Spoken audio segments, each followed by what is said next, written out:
आज का जो हमारा चैप्टर है द्विघात समीकरण और उसका प्रश्नावली हम 3 का सी पढ़ रहे हैं। और अगर पेज का बात किया जाए तो पेज ए 121 है, भारतीय वन का बुक है। इस चैप्टर के अंडर में हम 30 तक 1 से लेकर 30 तक प्रश्न को कवर कर चुके हैं, जिसमें हमारा आज तक 10 क्लास हो चुका है और आज हम 11वां क्लास की तरफ बढ़ रहे हैं। 11वां क्लास में ये जो द्विघात समीकरण का प्रश्नावली 3 का सी है, इसका आज 11वां क्लास है। इस क्लास में आज हम 31 से लेकर 35 तक का प्रश्न कवर करेंगे, यानी कि इस चैप्टर को पूर्ण रूप से आज समाप्त कर देना है। ठीक है, अब देखिए इसमें जो प्रश्न है 31 नंबर जो प्रश्न है क्या कह रहा है। इस चैप्टर में सिर्फ जो भी प्रश्न दिए गए हैं सारा प्रश्न भाषा आधारित है।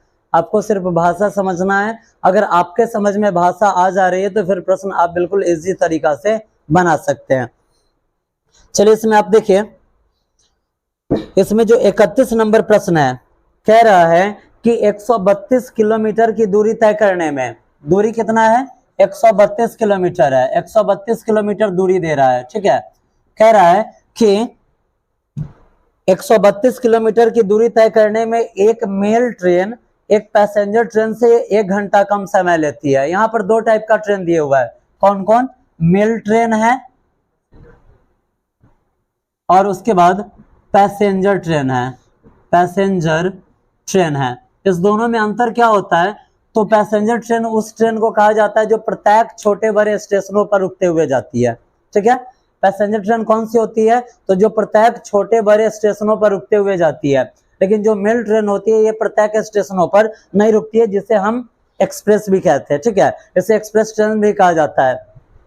आगे बढ़ रहे हैं, इसमें कह रहा है कि ये जो 132 किलोमीटर दूरी है ना, ये 132 किलोमीटर की दूरी तय करने में ये जो मेल ट्रेन है इससे 1 घंटा कम समय लेती है। ठीक है, कितना समय लेती है, 1 घंटा कम समय लेती है।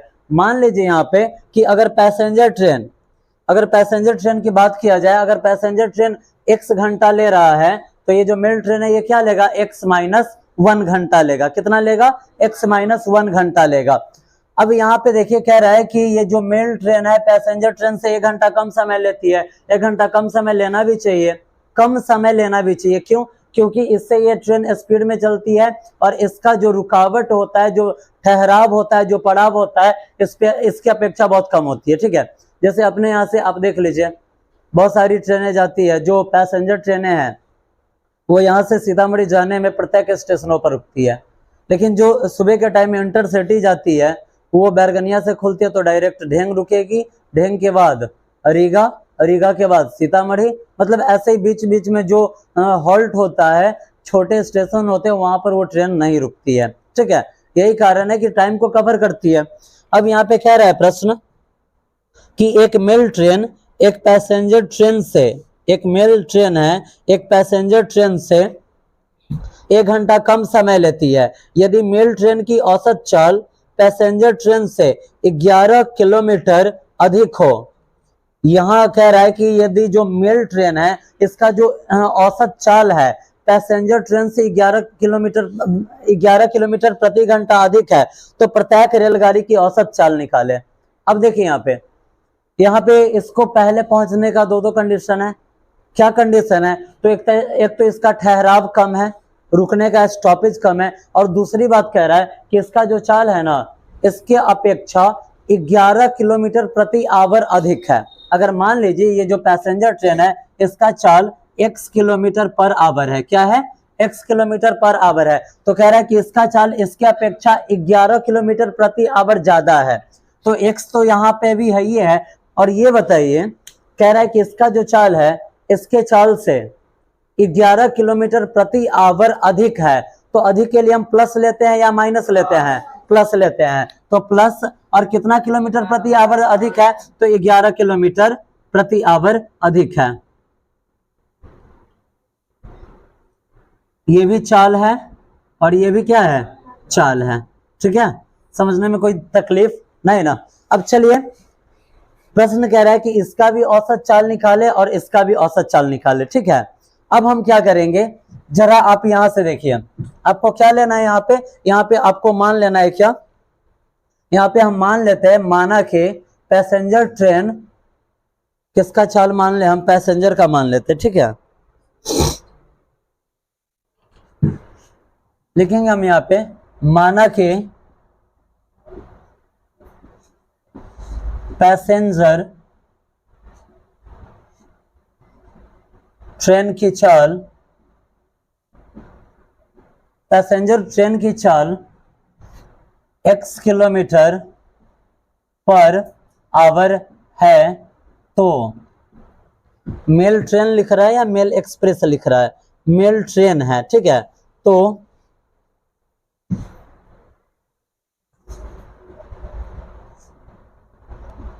मेल ट्रेन की चाल बराबर, मेल ट्रेन का चाल क्या हो जाएगा, तो यहां जो मेल ट्रेन का चाल कह रहा है कि मेल ट्रेन का जो चाल है पैसेंजर ट्रेन की अपेक्षा 11 किलोमीटर प्रति आवर क्या है, कम है या अधिक है, अधिक है। तो यहां लिखेंगे तो मेल ट्रेन की चाल बराबर क्या हो जाएगा, x plus 11 kilometre per hour होगा, ठीक है। समझने में कोई दिक्कत नहीं ना। अब यहाँ पर अंतर किस चीज में आया, तो समय में अंतर आया, और वो भी कितना घंटा का, 1 घंटा का आया। समय में यहाँ पे अंतर आया और वो भी कितना घंटा का, तो 1 घंटा का समय में अंतर आ गया। अब बढ़ाते इस प्रश्न को, अब हमें यहाँ पर लिखना है क्या, तो यहाँ पर लिखना है कितना दूरी तय करना है, 132 किलोमीटर दूरी तय करना है। तो लिखेंगे यहाँ पे 132 किलोमीटर दूरी तय करने में पैसेंजर ट्रेन द्वारा लिया गया समय बराबर,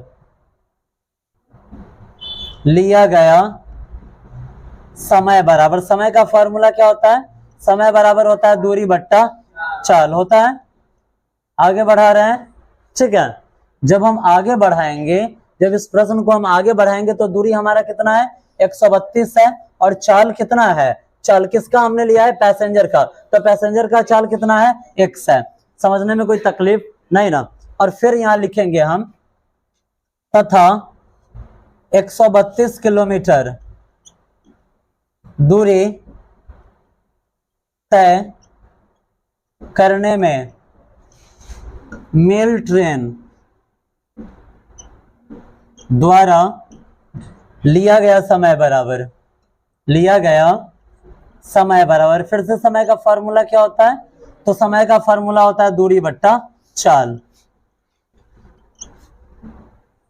आगे हम बढ़ेंगे, फिर से दूरी हमारा कितना है, 132, और यहाँ पे आप देखिए, यहाँ जो मेल ट्रेन है, मेल ट्रेन की चाल क्या है, तो x प्लस 11 है, क्या है, x प्लस 11 है। समझने में कोई तकलीफ है क्या, नहीं ना। अब नीचे लिखना है प्रश्न से, क्या लिखना है, प्रश्न से,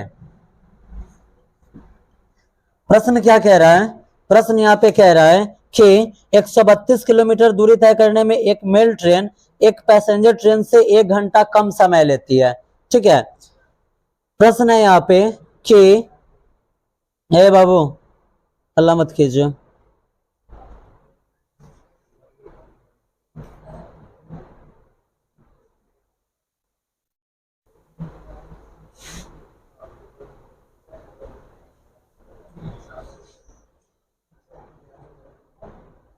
कह रहे हैं यहाँ पे कि 132 किलोमीटर की दूरी तय करने में एक मेल ट्रेन एक पैसेंजर ट्रेन से, एक मेल ट्रेन है वो एक पैसेंजर ट्रेन से 1 घंटा कम समय लेती है। अब यहाँ पर लिखेंगे प्रश्न से, या प्रश्नानुसार लिख दीजिए, थोड़ा सा प्रश्नानुसार देखने में अच्छा लगता है, प्रश्नानुसार, ठीक है, यानी कि प्रश्न के अनुसार। प्रश्न कह रहा है यहाँ पे कि जो मेल ट्रेन है, एक मेल ट्रेन एक पैसेंजर ट्रेन की अपेक्षा कितना टाइम कम लेती है, 1 घंटा कम समय लेती है एक मेल ट्रेन। तो मेल ट्रेन कितना समय ले रही है, तो मेल ट्रेन जो समय ले रही है वो है 132 बट्टा x प्लस 11, यही है ना।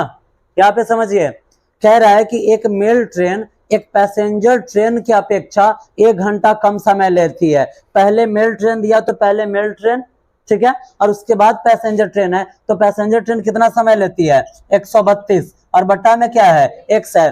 कह रहा है कि कम समय लेती है, तो कम के लिए प्लस का यूज किया जाता है या माइनस का, किस चीज का, माइनस का, तो माइनस का।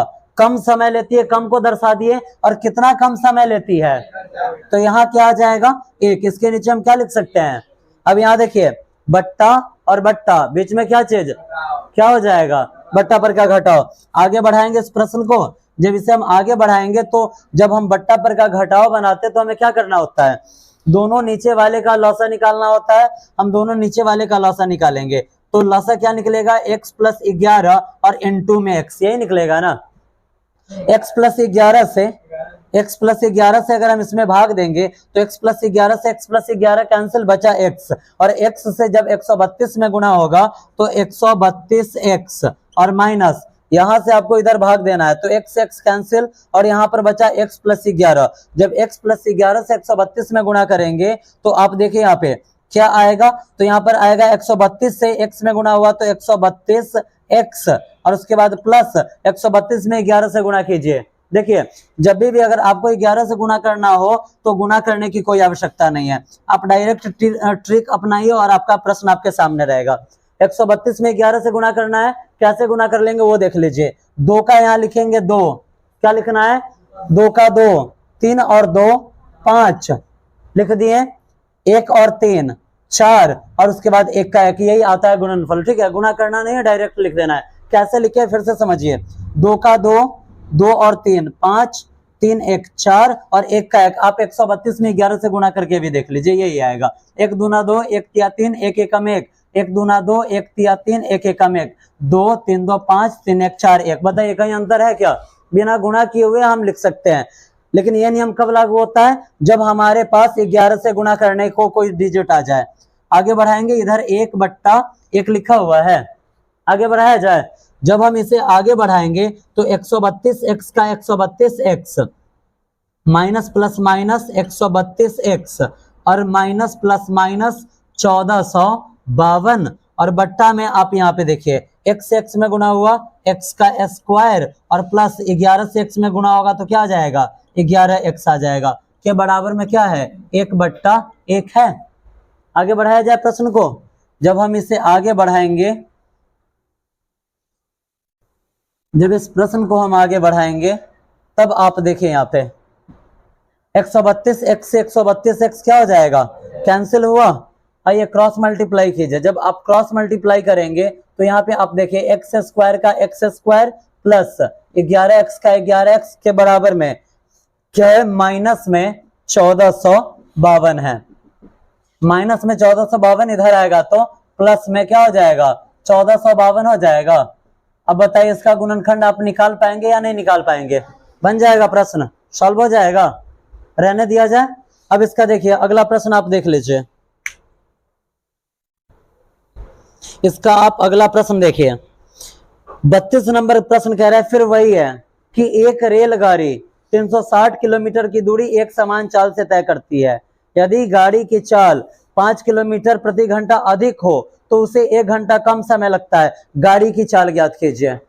देखिए अगला प्रश्न क्या कह रहा है, ये समझिए। अगला प्रश्न कह रहा है कि एक गाड़ी एक समान चाल से चल रही है। 31 नंबर प्रश्न था, 32 का हिंट्स दे देते ताकि आपसे प्रश्न बन जाए। इसका गुणनखंड निकलेगा ना हो, कैसे बनाएंगे तो फर्स्ट इनटू लास्ट करेंगे। फर्स्ट में कुछ भी नहीं और लास्ट में 1452, तो 1452 आ जाएगा। उसके बाद 1452 को 2 ऐसे पार्ट में बांटना है कि गुना कर दे तो 1452 और जोड़ दे या घटा दे तो 11 आ जाए, बनेगा। अब आप देखिए यहाँ पे जो 32 नंबर प्रश्न है बिल्कुल इजी प्रश्न है। कहा जा रहा है यहाँ पे प्रश्न कह रहा है कि एक रेलगाड़ी 360 किलोमीटर की दूरी, देखिए कितना दूरी 360 किलोमीटर की दूरी एक समान चाल से तय करती है, एक समान चाल से तय करती है। ठीक है, अब इसका कुछ चाल होगा, ठीक है। लेकिन अब प्रश्न क्या कह रहा है, कह रहा है कि इसका जो चाल है वो चाल हमें पता नहीं है, लेकिन कह रहा है कि जो चाल है उस चाल में हम 5 किलोमीटर पर आवर की वृद्धि कर दे। क्या कर दे, 5 किलोमीटर प्रति आवर की वृद्धि कर दे, यानी कि उस गाड़ी का चाल 5 और बढ़ा दे, जैसे मान लीजिए हम 60 की स्पीड में चल रहे हैं तो गाड़ी को अब हम 65 की स्पीड में चलाएंगे, ठीक है। उसके चाल में 5 किलोमीटर पर आवर की वृद्धि कर देना है, 5 किलोमीटर पर आवर की वृद्धि कर देना। अच्छा ये बताइए, जब चाल में वृद्धि होगा तो चाल जुटेगा या घटेगा? जुटेगा। चाल में वृद्धि हुआ, वृद्धि होने का मतलब हुआ बढ़ा, तो चाल बढ़ा तो प्लस या माइनस? प्लस हो जाएगा। चाल में वृद्धि हुआ, जब चाल में वृद्धि हो जाएगा तो क्या होगा पता है? जितना देर में ये 360 किलोमीटर की दूरी तय करता, अब उससे 1 घंटा कम समय लगेगा, 1 घंटा कम समय लगेगा, ठीक है। तो प्रश्न कह रहा है कि बताइए ये जो रेलगाड़ियां है इसका चाल क्या है? तो हमें क्या निकालना है? रेलगाड़ी का चाल क्या होगा, का चाल क्या है, यही हमें बताना है। एक बार फिर से प्रश्न समझिए। कह रहा है कि 360 किलोमीटर की दूरी है और एक रेलगाड़ी अपना चल रही है, लेकिन क्या कर दिया जाए तो उस रेलगाड़ी का चाल बढ़ा दिया जाए 5 किलोमीटर पर आवर, यानी कि 5 का स्पीड बढ़ा दिया जाए। तो जैसे ही अगर स्पीड बढ़ता है तो समय क्या हो जाएगा? कम जाएगा। अगर हम ज्यादा स्पीड में गाड़ी चलाते तो समय कम लगेगा, और जब हम गाड़ी का स्पीड धीमा कर देते तो समय बढ़ जाएगा, ठीक है। इतना याद रखना है, ये तो आप जानते ही हैं कि जब क्या होता है, जब गाड़ी का स्पीड बढ़ाया जाए तो समय कम लगता है, और जब गाड़ी का स्पीड घटाया जाए तो समय ज्यादा हो जाता है, ठीक है। अब यहाँ पे कह रहा है कि रेलगाड़ी की चाल क्या होगी, यही बताना है आपको। आपको पता है क्या रेलगाड़ी की चाल? नहीं ना। अब हम लिखेंगे यहाँ पे, माना कि रेल गाड़ी की चाल क्या है? x किलोमीटर पर आवर है। चूंकि यहाँ पे अंतर किस चीज में आया है? समय में आया है। समय में कितना देर का अंतर आया है? 1 घंटा का आया है ना। तो हमें चलना है समय के ऊपर, तो अब लिखेंगे तो 360 किलोमीटर दूरी तय करने में लिया गया समय बराबर क्या होता है बाबू? दूरी बट्टा चाल। हम फॉर्मूला नहीं लिख रहे हैं, आपको लिख लेना है। हम सिर्फ यहाँ पे हिंट्स दे रहे हैं कि कैसे बनने वाला है। समय का फॉर्मूला जस्ट यहाँ पर भी लिखा गया है, दूरी बट्टा चाल। दूरी कितना दे रहा है? 360, ठीक है। और चाल क्या है? चाल x है। समझने में कुछ दिक्कत है क्या? नहीं ना। अब लिखेंगे दूसरी स्थिति में क्या? तो दूसरी स्थिति में क्या किया गया है बाबू? तो दूसरी स्थिति में चाल इंक्रीज किया गया, यानी कि चाल बढ़ाया गया है। चाल कितना बढ़ाया गया है? 5 किलोमीटर पर आवर। अच्छा यहाँ देखिए, जब चाल 5 किलोमीटर पर आवर बढ़ाया गया तो नया चाल क्या होगा? तो जरा यहाँ देखिए, चाल हमने क्या माना है? x माना है, तो बगल में 5, यानी कि नया चाल क्या निकलेगा? x plus 5 kilometre per hour, यही निकलेगा ना। दूसरी स्थिति में रेलगाड़ी की चाल बराबर क्या है? चाल x plus 5 kilometre per hour हो जाएगा ना। तो फिर से लिखेंगे क्या? तो 360 किलोमीटर दूरी तय करने में लिया गया समय बराबर, फिर से समय का फॉर्मूला दूरी बट्टा चाल। दूरी आपका क्या है? 360, और नया का चाल क्या निकला बाबू? x प्लस 5 निकला। अब यहाँ पर लिखना है प्रश्नानुसार। हमें करना क्या है? अब यहाँ प्रश्न के अनुसार क्या कह रहा है कि जब स्पीड बढ़ाया गया तो समय 1 घंटा कम लगेगा। जब स्पीड बढ़ाया गया तो समय कितना लगा? तो 360 बट्टा x प्लस 5, ठीक है। तो 360 बट्टा x प्लस 5, और उसके बाद दूसरा समय क्या है? तो 360 बट्टा x। तो यहाँ पर लिखेंगे 360 बट्टा x प्लस 5, और बगल में 360 बट्टा x लिख देंगे। अच्छा ये बताइए, समय कमा है या बढ़ा है? कमा है। जब समय कमा है तो यहीं के जैसे किस चिन्ह का प्रयोग किया जाएगा? माइनस का या प्लस का? तो माइनस का। के बराबर में कितना समय कम लगा है? 1 घंटा, तो बराबर में 1। और जैसे हमने यहाँ का क्रिया किया वैसे ही करके आप बना सकते हैं। क्या बनेगा या नहीं बनेगा? पक्का? इसको क्लियर कर लेना। चलिए अब चलते हैं, सेम वही क्वेश्चन देखिए। इसको नहीं मिटाएंगे। सेम यही चीज 33 नंबर भी है।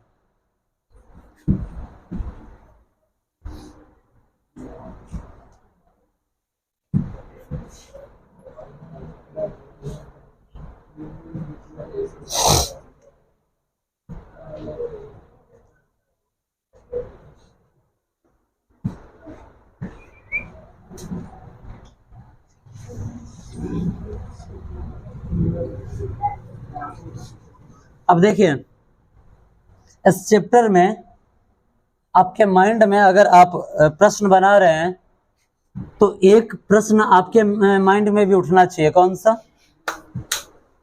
ये प्रश्न उठना चाहिए कि हम पहले इसे लिख रहे हैं और बाद में इसे लिख रहे हैं। पहले हम किसे लिख रहे हैं? इसे, और बाद में हम इसे लिख रहे हैं, बीच में माइनस का सिंबल दे रहे हैं। लेकिन क्या हो जाएगा अगर हम इसको पहले लिख दें और इसको बाद में लिख दें? कुछ भी फर्क नहीं पड़ने वाला है। बात समझ में आया? कुछ भी फर्क नहीं पड़ेगा। क्यों? क्योंकि प्रत्येक स्टेप, एक पूरा स्टेप जो आपको प्लस में मिलने वाला है वो अगर माइनस में मिल रहा है तो दूसरा स्टेप जो आपको माइनस में मिलने वाला था वो पूर्ण रूप से आपको प्लस में मिल जाएगा। ठीक है। और लास्ट में जब आप x का मान निकालेंगे तो बहुत से बहुत यही हो सकता है कि जो आंसर प्लस में आना चाहिए था वो माइनस में आ गया और जो माइनस में आने वाला था वो प्लस में आ गया। लेकिन आप अगर वहां से भी प्लस वाला प्रश्न उठा लेते हैं, अगर वहां से आप प्लस वाला मान ले लेते हैं, फिर भी आपका आंसर गलत नहीं होगा। ठीक है। क्योंकि वो आंसर को कैसे फिट कर देगा? तो आपने जो माना है इस मानने के अकॉर्डिंग वो आंसर को सही कर देगा। बात समझने में कोई तकलीफ नहीं ना? अब देखिए, सेम यही प्रश्न है, लेकिन अंतर क्या है पता है? अंतर सिर्फ इतना ही है कि अब आपका जो पद है, आपको प्रमोशन मिला था, उस प्रमोशन से आपको डिमोशन पर ला दिया गया है। यानी कि पहले आपको रेलगाड़ी पर चढ़ाया गया, अब आपको साइकिल पर चढ़ा दिया गया है। इससे ज्यादा कुछ भी अंतर नहीं है। अब यहाँ पे आप देखिए, प्रश्न कह रहा है कि एक साइकिल सवार 84 मील यात्रा करने पर देखा कि वह प्रति घंटा 5 मील प्रति घंटा अधिक चाल से चलता है तो उसे 5 घंटा कम समय लगता है। वह किस चाल से गया होगा? सेम यही प्रश्न है। एक आदमी कह रहा है कि वो साइकिल से 84 मील की दूरी तय करता है। पहले कितना दूरी तय किया गया था? 360 किलोमीटर। पहले 360 किलोमीटर था, लेकिन अब इस दूरी को 84 मील कर दिया गया है। क्या कर दिया गया है? 84 मील कर दिया गया है। अब कह रहा है कि वो आदमी देखता है तो वो सोचता है कि अगर वो अपने स्पीड को 5 किलोमीटर प्रति आवर बढ़ा देता, 5 किलोमीटर प्रति आवर बढ़ाया गया था यहाँ पर भी। ठीक है। 5 किलोमीटर प्रति आवर बढ़ा देता तो उसे 5 घंटा कम समय लगता। पहले कितना कम समय लगा था? 1 घंटा। लेकिन अब उसे 5 घंटा कम समय लगता। प्रश्न सेम यही है, सिर्फ यहाँ पे किलोमीटर को मील में चेंज कर दिया और उसके बाद रेलगाड़ी को साइकिल में चेंज कर दिया है। इसके अलावा कुछ भी परिवर्तन है क्या? नहीं ना। 360 के जगह पर 84 है और इस 1 घंटा के जगह पर क्या कर दिया गया है? 5 घंटा दिया गया और कुछ भी नहीं है। सेम यही प्रश्न है। बनेगा या कुछ मानकर हिंट्स दे दे? लिखना है, माना कि रेलगाड़ी के जगह पर क्या? साइकिल सवार। क्या? साइकिल सवार। माना कि साइकिल सवार की चाल x किलोमीटर प्रति आवर है, तो दूरी कितना है? 360 हट के कितना हो चुका है? 84। तो 84 मील की दूरी तय करने में लिया गया समय बराबर 84/x हो जाएगा ना। अब उसके बाद लिखेंगे दूसरी स्थिति में वो सोच रहा है कि हम 5 किलोमीटर प्रति आवर अपने चाल को बढ़ा दे, तो क्या लिखेंगे? दूसरी स्थिति में साइकिल सवार की चाल x + 5 किलोमीटर प्रति आवर, तो 84 मील की दूरी तय करने में लिया गया समय बराबर 84/x + 5 हो जाएगा।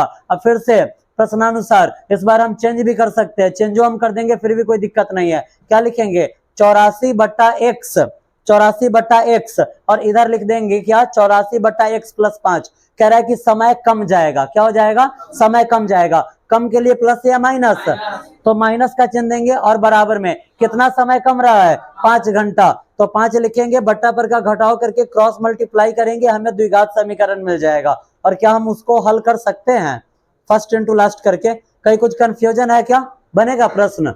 चलिए अब चलते हैं 34 नंबर प्रश्न की तरफ। 34 नंबर प्रश्न है, एक मलाह 4.2/3 घंटा में 7 किलोमीटर नाव खेकर आ जा सकता है।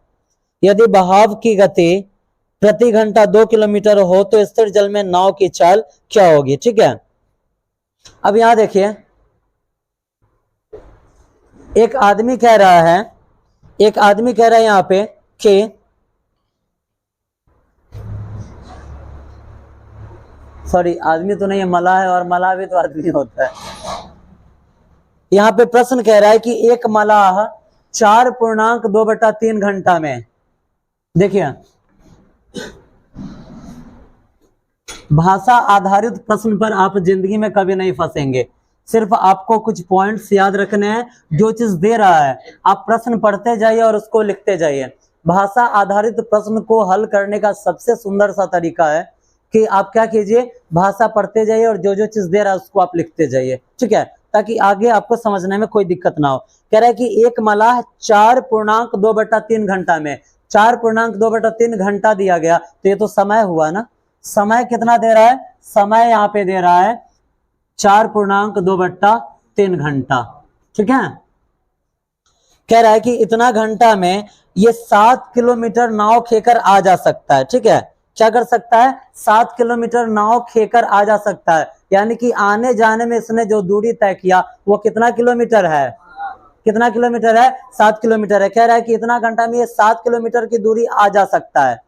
अब अगर हम कहें कि हम 10 मिनट में बैरगनिया आ जा सकते हैं, और बैरगनिया के आने जाने की दूरी 6 किलोमीटर है, यानी कि आने जाने दोनों का समय उसमें ऐड हो जाएगा। चलिए, अब यहां पर हम लिखेंगे दूरी बराबर, दूरी कितना दे रहा है, दूरी दे रहा है 7 किलोमीटर।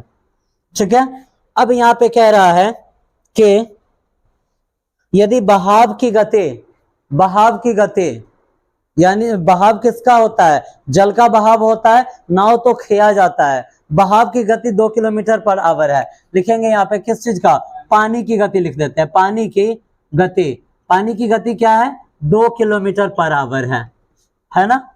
तो कह रहा है कि बताइए यहाँ पे स्थिर जल में नाव की चाल कितनी होगी। आपको क्या निकालने को बोला, नाव की चाल। नाव की चाल क्या होगा, जो चीज आपको पता नहीं है उसे आप क्या मानते हैं, एक्स मान लेते हैं ना। आपके पास इतना मटेरियल है और इसी मटेरियल के हिसाब से आपको ये जो नाव की चाल है एक्स बराबर क्या होगा, यही आपको निकाल लेना है। ठीक, अब यहाँ पर 2 कंडीशन उत्पन्न होता है। क्या, पहला कंडीशन कि पानी का बहाव दे रहा है, पानी का बहाव कितना दिया, 2 किलोमीटर पर आवर। तो जरा आप ये सोचिए बाबू कि जिधर पानी बह रहा है अगर उधर हम जा रहे हैं तो हमारा चाल बढ़ जाएगा, बढ़ेगा। जिधर अगर पानी बह रही है अगर उधर हम जा रहे हैं तो क्या हो जाता है, चाल हमारा बढ़ जाता है। क्यों, क्योंकि हम तो जा ही रहे हैं और साथ ही साथ पानी भी हमें उधर लेकर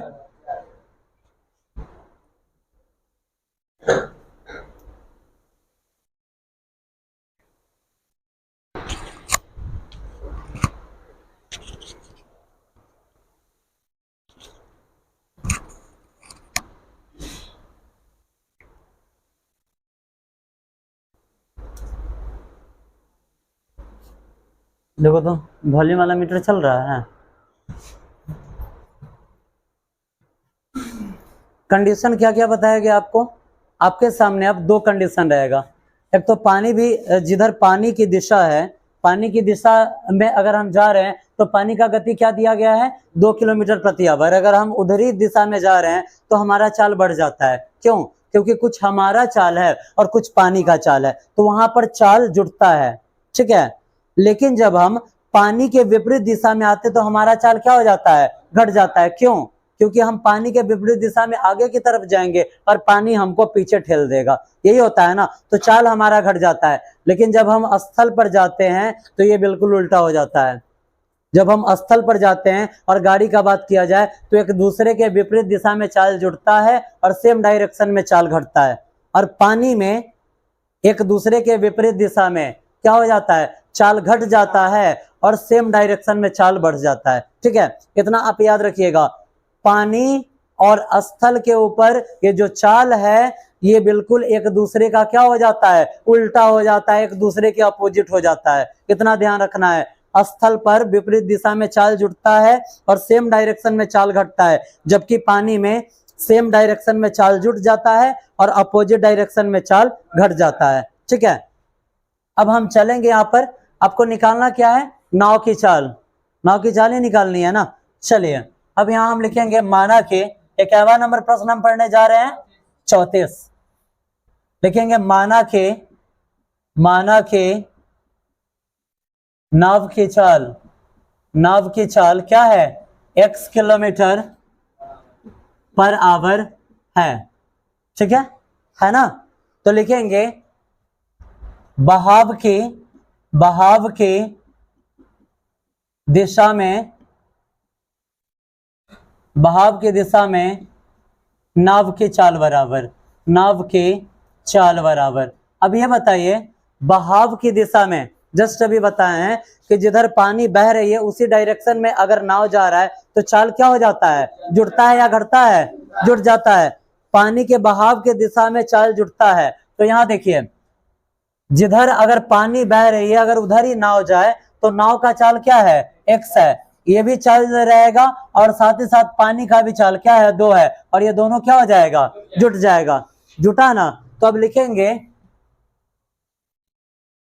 बहाव की दिशा में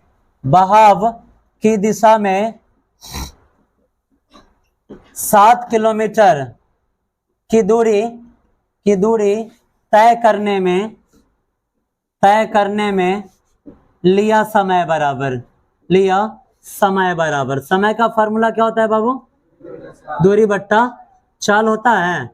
आगे बढ़ाए, अब देखिए दूरी क्या है, देखकर बताया भी तो कीजिए, दूरी कितना है, 7 किलोमीटर है। और चाल देखिए, चाल क्या लिया गया है यहाँ पे, x+2। समझने में कोई दिक्कत नहीं ना। अब चलिए आगे बढ़ाते हैं, लिखेंगे अब यहाँ पे क्या लिख देते हैं, दूसरी स्थिति में, क्या, दूसरी स्थिति में। ठीक है, क्या लिखना है, दूसरी स्थिति में। आगे इस प्रश्न को बढ़ाया जाए, जब आगे इस प्रश्न को बढ़ाएंगे तो दूसरी स्थिति में क्या है, तो अब अगर नाव इधर से गया है तो उसको उधर से आना भी पड़ेगा। तो अगर इधर से पानी के डायरेक्शन में गया है तो जब वो उधर से आएगा तो उल्टा डायरेक्शन हो जाएगा। अगर पानी इधर से बह रही है मान लीजिए और नाव भी इधर से जा रही है तो दोनों का डायरेक्शन सेम है, लेकिन जब गया है जो नाव जाएगा उसको आना भी तो पड़ेगा ना, आएगा या नहीं आएगा, आएगा। तो पानी का दिशा तो नहीं बदलेगा किसका दिशा, नाव का या पानी का। क्या कभी ऐसा हो सकता है कि नदी का दिशा बदल जाए और ये जो नाव है उसका दिशा सेम रह जाए, नहीं। अब क्या है कि पानी अगर इधर से बह रही है और नाव इधर से आ रहा है तो दिशा क्या हो जाता है, उल्टा हो जाता है। एक इधर बह रही है और दूसरा इधर से आ रहा है तो डायरेक्शन क्या हो जाता है, अपोजिट, उल्टा हो जाता है। अब लिखेंगे दूसरी स्थिति में बहाव के विपरीत, क्या, विपरीत दिशा में नाव की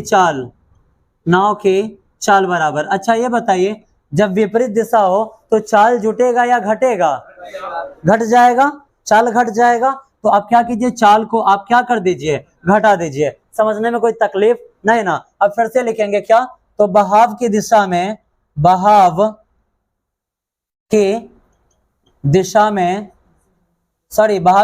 दिशा है ना, बहाव के विपरीत दिशा में 7 किलोमीटर दूरी तय करने में लिया गया समय बराबर क्या होता है, दूरी बट्टा चाल। ठीक है, यही है ना। अब देखिए आप दूरी कितना है और बट्टा में नयका चाल आपको कितना मिला है, x-2। जरा अब आप ये बताइए, सारा चीज तो हम ले चुके हैं, आप देख रहे हैं हमने दूरी ले लिया, पानी की गति ले लिया, चाल ले लिया, बचा क्या, समय बचा ना। अच्छा ये बताइए जरा आप, समय कितना लगा हुआ है, 4.2/3 घंटा, यही समय लगा हुआ है ना। और ये जो समय लगा है तो आने जाने दोनों मिलाकर लगा हुआ है या खाली जाने में या खाली आने में, ये जो आपको समय दिया गया है, ये समय कब लगा, ये समय कब लगा है? सिर्फ पानी के दिशा में जाने में, या सिर्फ आने में, या आने जाने में? आने जाने में। प्रश्न में क्लियरली कह रहा है, आपको बार बार बताया जा रहा है, भारतीय वन का बुक है, पेज नंबर 121 है। कह रहा है कि एक मलाह 4.2/3 घंटा में 7 किलोमीटर नाव खेकर आ जा सकता है। यानी कि ये जो समय लगा है आने और जाने में लगा है, ठीक है, ये जो समय लगा है आने और जाने में लगा है। तो जरा आप बताइए, ये जो दोनों समय आपको मिला है, ये आने जाने का समय, ये जाने का समय और ये आने का समय, आने जाने का समय दोनों मिलाकर ये है, तो दोनों मिला तो जुटा या घटा? पक्का? कहीं कुछ कंफ्यूजन नहीं ना? यहाँ देखिए, ये जाने में लिया गया समय है और ये आने में लिया गया समय है, और दोनों समय को मिलाकर ये मिला है ना। तो जब दोनों समय मिला तो प्लस या माइनस? पक्का? आगे बढ़ाया जाए तो यहाँ देखिए, 7/x+2 और प्लस में 7/x-2 के बराबर में क्या है? 4.2/3। समझने में कोई दिक्कत नहीं ना?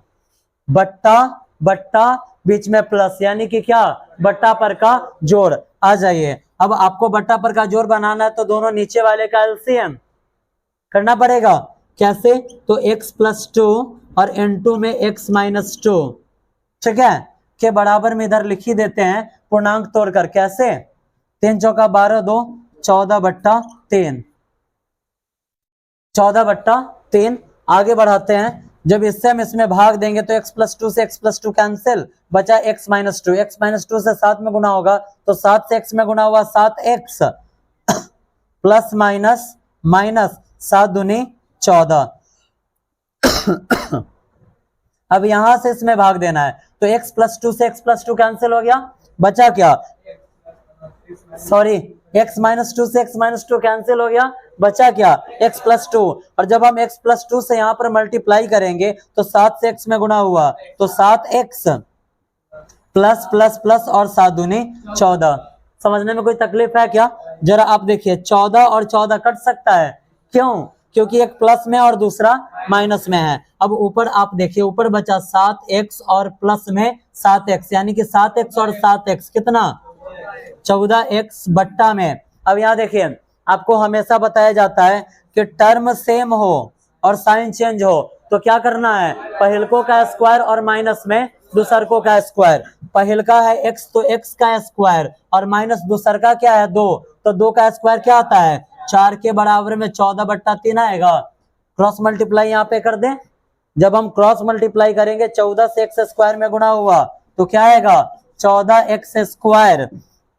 उसके बाद माइनस है तो माइनस 14 चौका 56 के बराबर में, इधर देखिए 14x से 3 में गुना हुआ तो 14 तिया 42x। बताइए छोटा होने वाला है क्या? बिल्कुल छोटा हो जाएगा। कैसे छोटा हो जाएगा? सब में 14 से भाग लग जाएगा। क्या लिखेंगे? तो लिखेंगे दोनों तरफ 14 से क्या करने पर? भाग देने पर। चलिए आगे बढ़ते हैं। जब हम 14 से भाग देंगे तो 14 से 14 कैंसिल, 14 से 14 कैंसिल, बचा x²।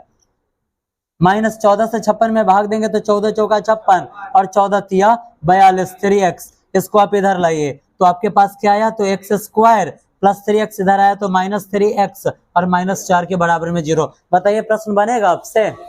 क्या करना है? First and to last. तो आया 4। दो ऐसा संख्या खोजना है जिसको गुना कर दे तो 4 और जोड़ दे या घटा दे तो 3 आ जाए। वो संख्या क्या है? 4 और 1, 4 एकम 4, 4 में से गया तो 3 बनेगा गुणनखंड। जो प्लस वाला मान आएगा उसको लेना है, x के जगह पर डालना है और यहाँ पे डालना है, बन जाएगा। और यहाँ पर तो डालना ही नहीं है। क्यों? क्योंकि आपको सिर्फ नाव का चाल बताना है और नाव का चाल आपने क्या माना है? x माना है। बनेगा प्रश्न। चलिए अब इस चैप्टर का अंतिम और लास्ट प्रश्न, ठीक है, इसका भी हिंट्स आपको दे दिया जा रहा है ताकि आपको बनाने में कहीं कुछ भी प्रॉब्लम ना हो।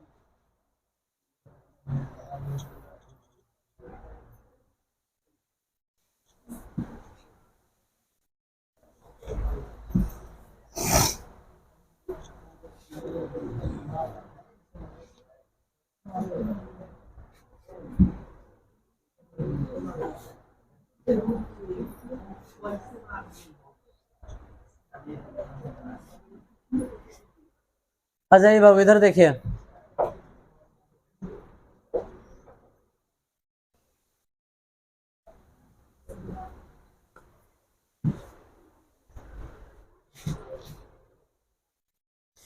देखिए 35 और इस चैप्टर का लास्ट प्रश्न, ठीक है, इधर ध्यान से समझते रहिए, पूरा प्रश्न 100% समझ में आएगा।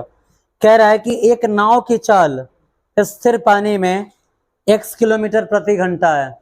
एक नाव है, अगर वो शांत जल में यानी कि पानी रुकी हुई है, अगर वहां पर उस नाव को दौड़ाया जाए तो उस नाव का चाल क्या है, 15 किलोमीटर प्रति आवर। इस 15 किलोमीटर प्रति आवर का मतलब क्या होता है कि वो नाव 1 घंटा में कितना दूरी तय कर सकती है, 15 किलोमीटर, ठीक है।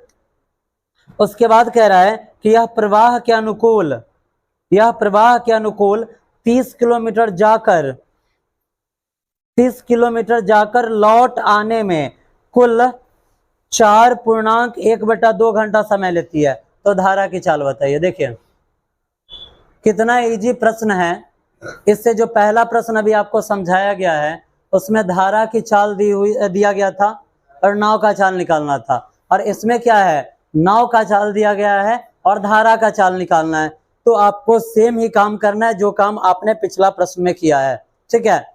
जो चीज आपको नहीं दिया गया उसको आप मान लेंगे। और यहाँ देखिए पिछला प्रश्न में देखिए, आप याद कीजिए, आपको बताया गया कि पिछला प्रश्न में दूरी कितना था, 7 किलोमीटर। कितना था, 7 किलोमीटर। तो इस प्रश्न में ये दूरी कितना दिया है, 30 किलोमीटर दिया है। कितना दिया है, 30 किलोमीटर। पिछला प्रश्न में समय कितना था, तो पिछला प्रश्न में समय था 4.2/3, लेकिन इस प्रश्न में क्या है, समय 4.1/2 है ना।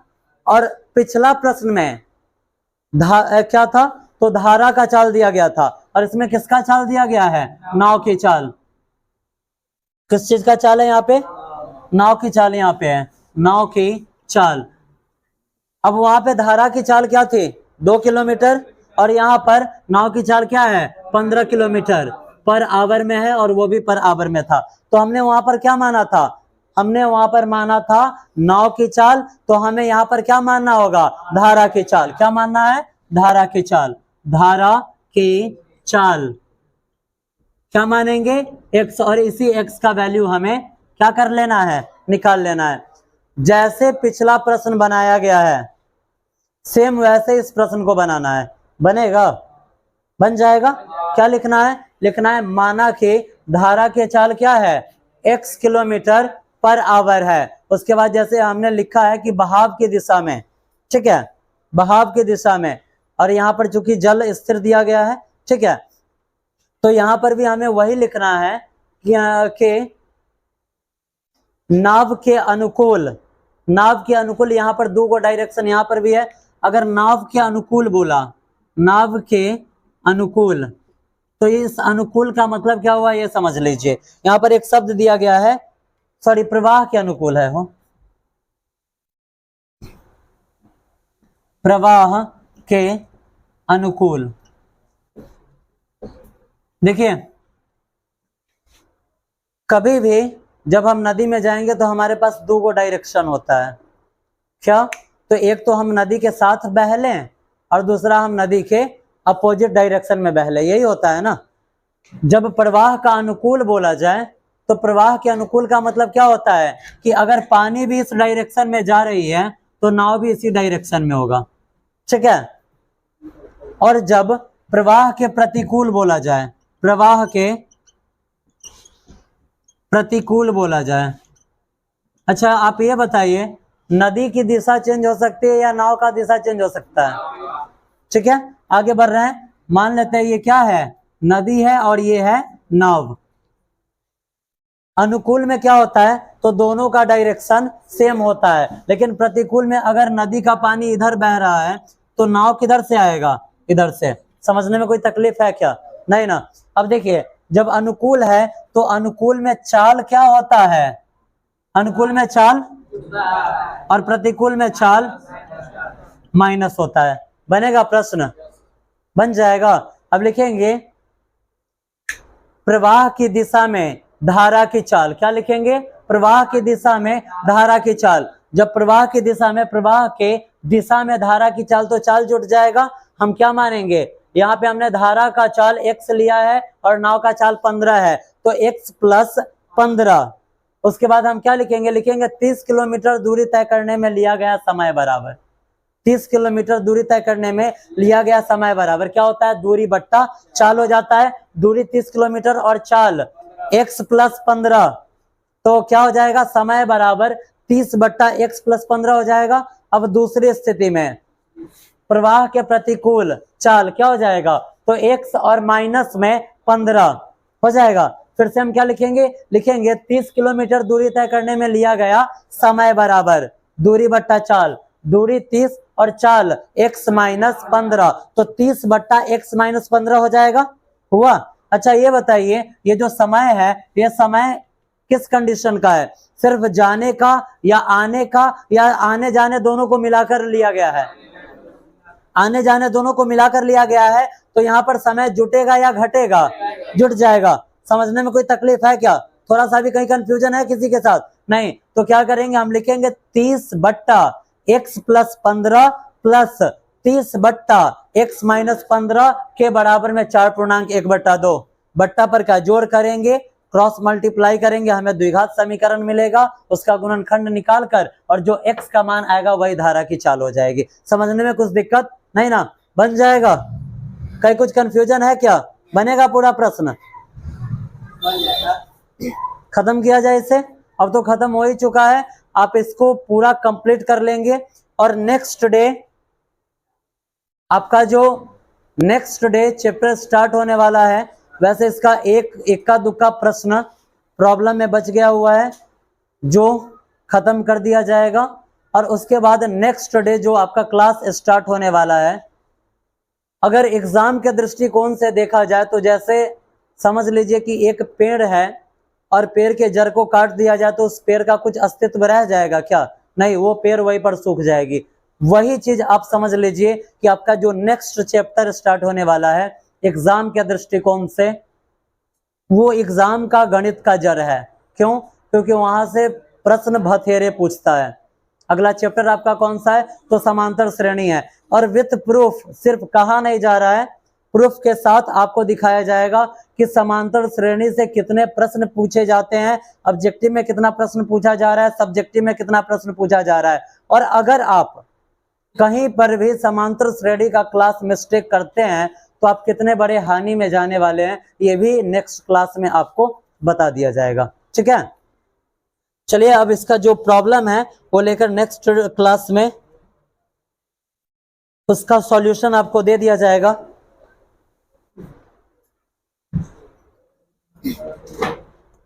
अभी ऐसे ही हम देखें कि एक हम YouTube चैनल पर ही ऐसे कुछ टैलेंट बिहार करके कोई चैनल वाले हैं, उनका मैसेज आया था कि स्मार्ट बोर्ड ले लीजिए। उनका जो आया हुआ था मैसेज, ऐसे कमेंट में आया हुआ था कि स्मार्ट बोर्ड ले लीजिए। जहाँ तक अगर स्मार्ट बोर्ड फ़ायदेमंद है, अगर स्मार्ट बोर्ड का बात किया जाए तो वाकई में एक पढ़ाने वाले के लिए फ़ायदेमंद है। क्यों, मेहनत बचता है। क्यों मेहनत बचता है, तो जैसे कि अगर कोई भी प्रश्न आपको पढ़ाया जा रहा है, साइंस का कुछ क्वेश्चन पढ़ाना है, वो पहले से सारा क्या करते हैं अधिकांश जो ये जो स्मार्ट बोर्ड वाले हैं, हम ऐसा नहीं कह रहे कि सारे हैं, लेकिन कुछ लोग हैं, उनका कंटेंट आप देखेंगे तो क्या करते हैं, पूरा एकदम गूगल से जिसको कॉपी पेस्ट बोला जाता है वो मारेंगे, उनके स्मार्ट बोर्ड पे पूरा आ गया और सिर्फ पॉइंट समझाएंगे, आपको बोलेंगे कि नोट कर लीजिए। स्मार्ट बोर्ड कहीं ना कहीं एक टीचर का मेहनत बचाने का बहुत ही बड़ा उपाय है। उसके अलावा जो गणित भी है, गणित का भी वो क्वेश्चन ऊपर छाप लेंगे, बाद बाकी टोटल सॉल्यूशन। क्यों, क्योंकि अगर वैसे टीचर जो बोर्ड वाले को पढ़ा रहे हैं उनको तो हर साल एक ही सिलेबस पढ़ाना है, वो क्या करेंगे, एक ही साल टोटल अपना पीपीटी बनवा लेंगे और बिल्कुल क्वेश्चन वाइज है, सॉल्यूशन है, आएंगे बोर्ड पे, प्रश्न पढ़ेंगे, क्लिक किए, टोटल सॉल्यूशन आ गया और बता दिया गया आपको। लेकिन अगर एक व्हाइट बोर्ड है जहां आप पढ़ रहे हैं, या कोई भी बोर्ड है जहां पे आप पढ़ रहे हैं, वहां पे वास्तविक मेहनत देखा जाता है, वहां पे वास्तविक मेहनत दिखाया जाता है। क्यों? क्योंकि अगर ये जो व्हाइट बोर्ड है, यहाँ पर जब तक हम लिखेंगे नहीं तब तक वो चीज़ यहाँ पे प्रदर्शित हो ही नहीं सकता है। जबकि जो स्मार्ट बोर्ड है, बना बनाया खेल है, सिर्फ आपको समझाया जाएगा। इसलिए हम यही चाह रहे हैं कि जब तक खींचा जा रहा है हम भी खींचेंगे, लेकिन समय के डिमांड के अनुसार कभी ना कभी आदमी को तो बदलना ही पड़ेगा। क्यों? क्योंकि अभी देख रहे हैं एक हवा बना हुआ है, खास करके अपने बिहार में हम देख रहे हैं कि बच्चा के माइंड में आता है कि अरे वो स्मार्ट बोर्ड पे पढ़ा रहे हैं। तो ये भी तो देखो कि स्मार्ट बोर्ड और व्हाइट बोर्ड दोनों के पढ़ाई में क्या डिफरेंट है, दोनों के पढ़ाई में क्या अंतर है। जरा आप देखिए, कभी भी आप उठाकर चैनल उठाकर देख लीजिए, आप जाइए यूट्यूब पे और जितने टीचर है जो स्मार्ट बोर्ड पे पढ़ा रहे हैं, जरा देखिए कहीं वो प्रश्न लिख रहे हैं क्या, इतना डीपली वो प्रश्न को समझाएंगे? नहीं, उनको आवश्यकता ही नहीं है। लेकिन ये जो प्रश्न समझना है, सॉल्यूशन समझना है, ये कितने बढ़िया से समझ ले, इसकी आवश्यकता टीचर को नहीं आपको है। क्यों? क्योंकि एग्जाम टीचर को नहीं देना है, एग्जाम आपको देना है। इसलिए आपके लिए फायदेमंद कहीं ना कहीं, अगर आपके जो टीचर है, आप जहाँ पे भी क्लास ले रहे हैं, अगर आपके टीचर मेहनत कर रहे हैं तो वहाँ से कुछ ना कुछ मोटिवेशन आपको जरूर मिलता है। मोटिवेशन क्या मिलता है कि हमें जो पढ़ा रहा है वो पूरा बोर्ड पर लिख रहा है, तो हम घर पे अपने कॉपी में क्यों नहीं लिख सकते हैं? वहाँ से मोटिवेशन आपको मिलता है।